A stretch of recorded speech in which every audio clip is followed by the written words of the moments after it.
very much. Shalom, Alan, thank you very much for coming tonight. A couple of weeks ago, I was the best man in a Chinese wedding. The groom is a good mate, and he asked me to be his best man. I said, of course. I'm obsessed with the Chinese culture and with the Chinese people. I'm pretty sure that I was Chinese in previous life. I definitely kept a small dick. Short and thin, as I always brag. But yeah, so it was a full-on Chinese wedding, and I was the only non-Chinese. I'm pretty sure that he invited me in some sort of attraction. You know, we'll have a great venue, great food, we'll have a Jew. So 100 people and one non-Chinese, me, let alone a Jew, felt quite comfortable being a minority. You know this feeling, but no anti-Semitism. I was accepted, I was welcomed. Okay? You know what's the opposite of anti-Semitism? Not giving a fuck. And they didn't. And I wanted to, because 2.5 weeks ago, if you remember, that was the third batch of the kidnapped that were released. And I was super, as everyone, super emotional, keep checking the app. And I wanted to speak about it. And I had the opportunity. I sat in a private table, and at some stage the family wanted to know who I am. And I gave the spiel. Easily spotted. And I gave the spiel 4 or 5 minutes about Israel, Hamas, and what's happening, everything that's happening there. And the groom sat next to me, waited to translate me to the family.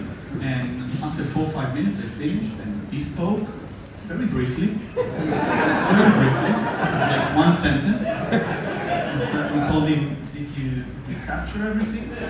He said, yeah. I said, you're the good guys, they're the bad guys, and it's too complicated. And then one of the aunties said something in Cantonese, and I said, what did she say? And he told me, she said if you can continue speaking because she loves the accent. Now, I built my career on my accent. So I do stand-up comedy for toddlers, for real. 3 to 5 years old. I started when my kids were in daycare in Montessori in Randwick. The rumor spread in the daycare showbiz, and I got quite a few daycares. I'm not showing off. I'm not saying that I'm sort of a Michael Jackson to these young innocent souls, but I did well, and I love those young innocent souls because it's that age just before they learn how to be racist. So it's a perfect age, and they love my accent. So as soon as I start to speak, they start to giggle because it reminds them that guy from Hotel Transylvania, Dracula, which is sort of like Borat for kids. And so I continue to do that because, you know, that's our thing, the Israelis, that rough Israeli English accent, you know, the English that Yitzhak Rabin spoke, you know, kind of very, very rough. It's our trademark. And then gestures. You know how hard it is for Israelis these days to speak on Zoom? You know the new feature of the hand gestures? In Zoom, you move the hand, so it's constantly showing that kind of you want to raise your hand. Anyway, so because you can spot us in the audiences, especially kind of overseas, over the years, and the Israelis here will know that there are the travel warning recommendation. You know, when you go to overseas, don't stand out, don't group together, don't speak Hebrew, keep low profile. We hear it for many years. Now it's very hard for us to keep it a low profile because we're so good. We're the best. We're better than any one of you, and we want you to know it. Okay? Now, first time when my mother-in-law came to Sydney, we took her to the whole places. We took her to Bondi, Iceberg. She immediately said, "No, that's like Tel Aviv, Gordon." You know? We took her to the Blue Mountains. It's like the Carmel. I have it at home. We showed her the Arbor Bridge. We know how to build bridges. Do we? So that's us. Now,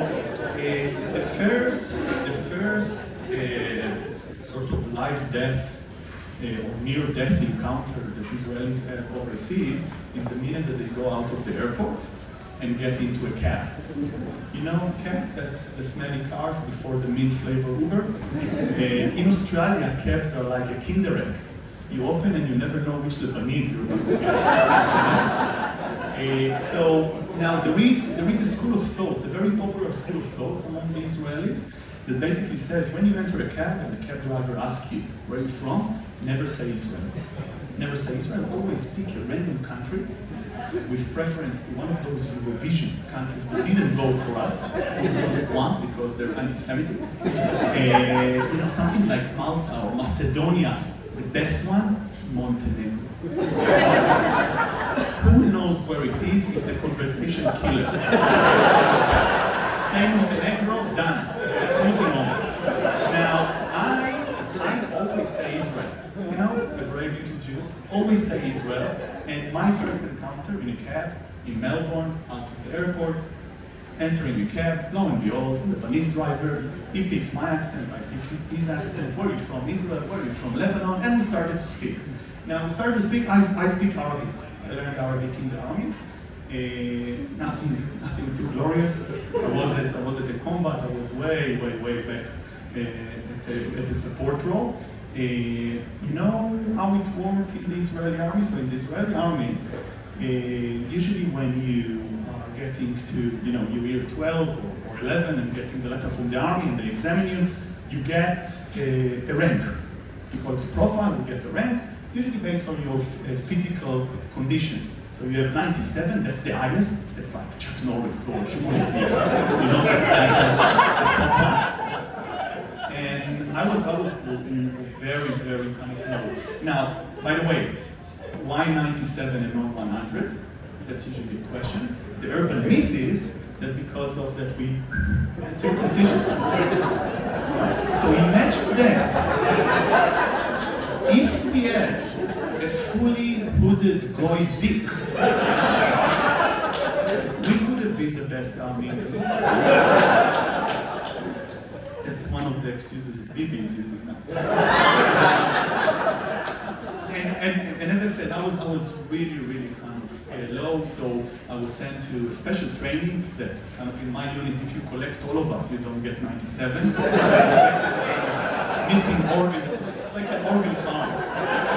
So I became an Arabic teacher, but with a disclaimer, I'm Ashkenazi, you know, Sephardi, Ashkenazi, for those who are non-Jews here, who want to know the difference, it's like Melbourne and Sydney. You know, both Aussies, but something is missing in the Melbournians. So just choose which one. So we started kind of, so I know Arabic, so we spoke in taxi Arabic, we became good friends throughout the drive. I almost arrived to the destination, so I felt very chatty and open, and asked him, brother, what brought you here to Australia? So he looked at the mirror and told me, you guys, with your army. Awkward. Luckily, a car cut us, and we both simultaneously said Inna Rabbakaus, which is the most beautiful swear words are in Arabic. And we tend to use them quite a lot.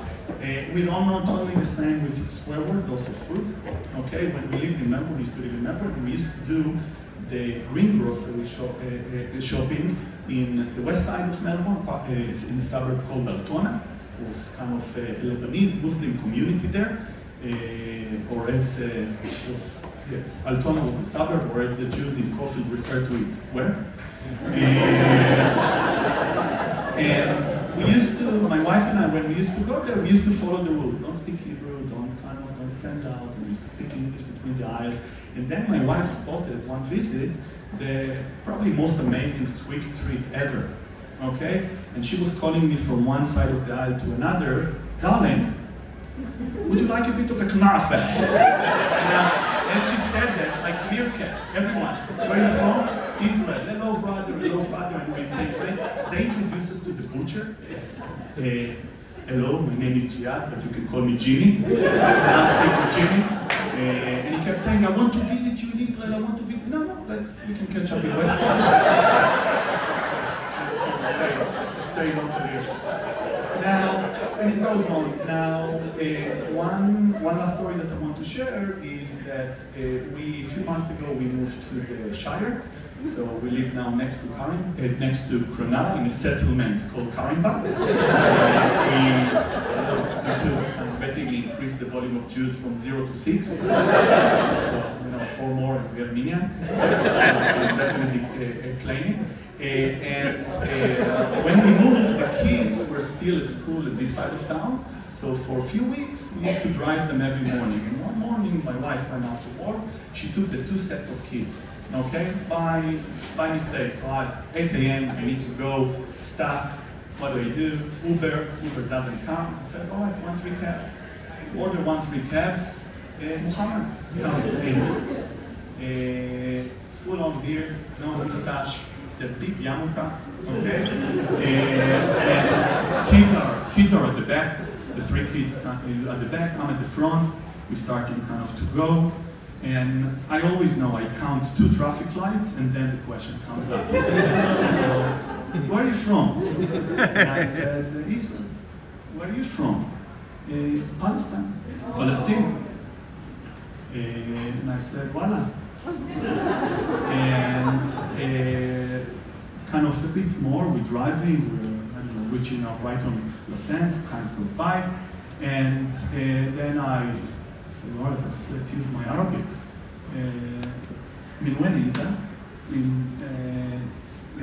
Palestine. And he said, Jenin. Now Jenin, that was 4 or 5 months ago, there was actually kind of an operation in Jenin. And I said once again, voila, and thought to myself, fuck, I should have stayed Montenegro. I should have kept with Montenegro.